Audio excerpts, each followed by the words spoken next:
আসসালামু আলাইকুম। আশা করছি সবাই ভালো আছেন। আলহামদুলিল্লাহ আমরা বেশ ভালো আছি।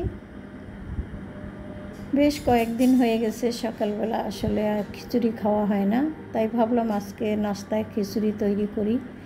ছেলেরা এবং বাসার সবাই ঘুমিয়েই আছে এখন পর্যন্ত, আর আমি ঘুম থেকে আরও অনেক আগে উঠেছি। তো ভাবলাম আজকে একটু খিচুড়ি তৈরি করি। আকাশটাও একটু মেঘলা মেঘলা ভাব আছে। তো যাই হোক, এখানে 2-3 রকমের ডাল দিয়ে, ভাতের চাউল দিয়ে আমি খিচুড়িটা রান্না করে নিলাম। লেটকা খিচুড়ি আমার ছেলেরা একেবারেই পছন্দ করে না, তাই তো এখানে একটু ঝরঝরা খিচুড়ি তৈরি করে নিলাম। আর ডিম ভাজা। বিশেষ আরও একটা কারণ আছে খিচুড়ি তৈরি করার। গতকাল ভিডিওতে দেখিয়েছিলাম, বা গতকালকে আমি আচার বানিয়েছিলাম। তো ভাবছি আজকে খিচুড়ি তৈরি করে আচার দিয়ে খেয়ে দেখব কেমন হয়েছে। আর সেই সাথে তো ডিম ভাজা থাকবে আর সালাদ থাকবে। এই তো রান্নাবান্না শেষ করে ফেলেছি। এই দিক থেকে ডাইনিংয়ে নিয়েও এসেছি, কিন্তু সুন্দর করে আসলে পরিবেশনটা করা হয়নি। মাত্র 2টা প্লেটে বেড়ে নিয়েছি। এদিক থেকে আমার হাজব্যান্ড আরও প্লেট নিয়ে আসলো, এনে উনি কিন্তু অলরেডি নিজেই বেড়ে নিচ্ছে। তো সব সময় এরকম আসলে হয় না, তবে মাঝে মধ্যে কিন্তু এরকমটাই হয় যে নিজের খাবার নিজেই বেড়ে নেয়। একা হাতে সবসময় যেহেতু আমি কাজ করি, আমাকে একটু আধটু হেল্প করে, এই আর কি। তো এই তো দেখতেই পাচ্ছেন, আচার দিয়ে কিন্তু আমরা সকালের নাস্তাটা সুন্দরভাবে করে নিলাম, এবং আচারটা খেতে ভীষণ ভালো হয়েছিল। খাওয়া দাওয়া করে কিন্তু বেশ কিছুক্ষণ আমরা একটু আড্ডাবাজি করেছি। তারপরে চলে আসলাম দুপুরের বান্না করতে, এবং পাশাপাশি দুইজনে মিলে কিন্তু কাজকর্মগুলো করে নিয়েছি। এবং বাসার 2টা ফ্যান মুছে নিয়েছি, পরিষ্কার করে নিয়েছি। সেই সাথে আরও 2টা ফ্যান রয়ে গেছে, ওই 2টা আগামীকাল ইনশাল্লাহ পরিষ্কার করে নিব। একসাথে পারা যায় না, যেত, কিন্তু ছেলেরা ঘুমিয়েছিল, তাই ওদের 2 রুমের 2টা ফ্যান রয়ে গেছে। আগামীকাল ইনশাল্লাহ ওই 2টা পরিষ্কার করে ফেলব। তো যাই হোক, এখানে কিন্তু দুপুরের জন্য আমি একটু সামান্য বিরিয়ানি রান্না করব। তো চিকেনটা আগে রান্না করে নিচ্ছি। এখানে আগেই কিন্তু সমস্ত সব কিছু আমি একটু আধটু রেডি করে রেখেছিলাম, তাই তো রান্নাটা করতে অত বেশি সময় লাগবে না। মোটামুটি ঘরের সমস্ত কাজ সেরে তারপরেই কিন্তু আমি রান্নাবান্নাটা করতে চলে এসেছি। এখানে আমি কিন্তু সব মশলা মাংসের ভিতরেই দিয়ে দিব। তো মশলাপাতি যা যা দেওয়ার সবই কিন্তু আমি দিয়েছি। সেই সাথে 1 প্যাকেট বিরিয়ানি মশলা দিলাম, আর সামান্য অল্প কিছু চাউল, আর সেই সাথে চিকেন তো থাকবেই।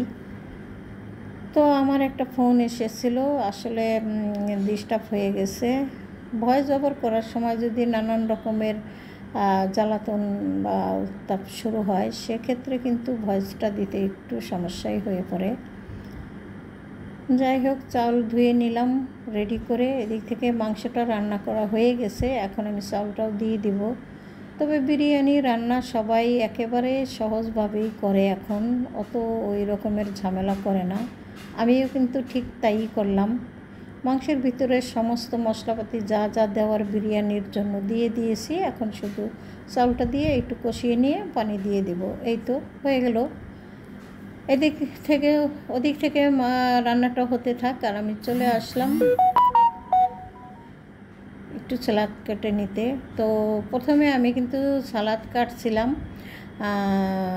তারপরে মনে হলো যে একটু ডিজাইন করি। আগে এত সুন্দর করে আমি আসলে সালাদ বা যে কোনো কাজ করতাম, এখন আমার আসলে মন মানসিকতাই ওই রকম নাই। আমার মনে হয় আমি কোনো কিছুই সুন্দরভাবে করতে চাইলেও করতে পারি না, বা করতে চাইও না। তো একটুখানি সুন্দর করে সালাদটা কেটে নিলাম। এখানে শসা আর টমেটো, লেবু, কাঁচামরিচ, পেঁয়াজ এগুলো আমি রেডি করে রাখবো। রান্নাবান্না হয়ে গেছে অলরেডি ওদিক থেকে। তো আমরা খাবারটা দুপুরের খেয়ে নেব, এই আর কি। আর আমার এদিক থেকে কিন্তু ফোন খালি মোবাইলে আসতেই আছে, জানি না কেন এত ফোন। দেখা যাক কি করা যায়। ভয়েস ওভার করার সময় গেটও 2বার নক করলো, আমি অফ করে কিন্তু তারপরে আবার ভয়েস ওভার করতে বসলাম। যাই হোক, সবাই আমার ডিস্টার্বজনক বিষয়গুলো ক্ষমা সুন্দর দৃষ্টিতে দেখবেন। রান্নাবান্না শেষ করার পাশাপাশি আমি কিন্তু সব কাজ করে নিয়েছি। মোটামুটি আজকে বাসায় সবাই ছিল, সে কারণে কিন্তু অন্য অন্য ধরনের কাজগুলি আপনাদের সাথে শেয়ার করতে পারিনি। সবাই যখন বাসায় থাকে কাজ করতে সুবিধা হলেও ভিডিও করতে অত সুবিধা না, কারণ সমস্ত সব কিছু সবাই কিন্তু একেবারেই পছন্দ করে না। কোনো কোনো সময় হয়তো একটু পছন্দ করে, আবার বেশিরভাগ সময়ই কিন্তু মানে ভালো লাগে না হয়তো ভিডিও করাটা। যাই হোক, এদিক থেকে কিন্তু আমি একটু পেঁয়াজ বেরেস্তা দিয়ে দিলাম, আর সেই সাথে কিশমিশ আর হলো গোলাপ জল, সেই সাথে বিরিয়ানি সেন্ট আছে ওইটা দিয়ে দিলাম। এতে করে বিরিয়ানিটা খেতে কিন্তু একবারে খুবই ভালো বা মজা হয়, বা সেন্টও ভালো সুন্দর আসে। সামান্য একটু সময় রান্না করতে চাইলাম, তাও মোটামুটিভাবে অত বেশি ভালো হলো না আমার মনে হয়, কারণ নারকেলগুলো একেবারেই নরম ছিল। সেই সাথে পানিটা না দিলেই ভালো হতো, সামান্য একটু দিলে ভালো হতো। তো নারকেলগুলো যেহেতু ঝুরঝুরা ছিল না, সেহেতু একটু আঠা আঠা মনে হচ্ছে, কিন্তু পরবর্তীতে যখন জুড়িয়ে গিয়েছিল চিনির একটা শিরার ব্যাপার আছে, সে কারণে কিন্তু সেমাইটা ঝরঝরাই হয়েছিল। তো যাই হোক, খাওয়া দাওয়া আপনাদের সাথে শেয়ার করতে পারলাম না, সবাই একটু আনন্দ ফুর্তি করে খেলাম মিলেমিশে, তো সেই কারণে বেশি একটা ভিডিও করলাম না।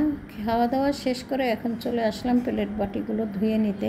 কিছু কিছু প্লেট বাটি আমি কিন্তু আগেই ধুয়ে ফেলেছি, এখানে সামান্য কয়েকটা আছে, ভাবলাম আপনাদের সাথে একটু শেয়ার করি।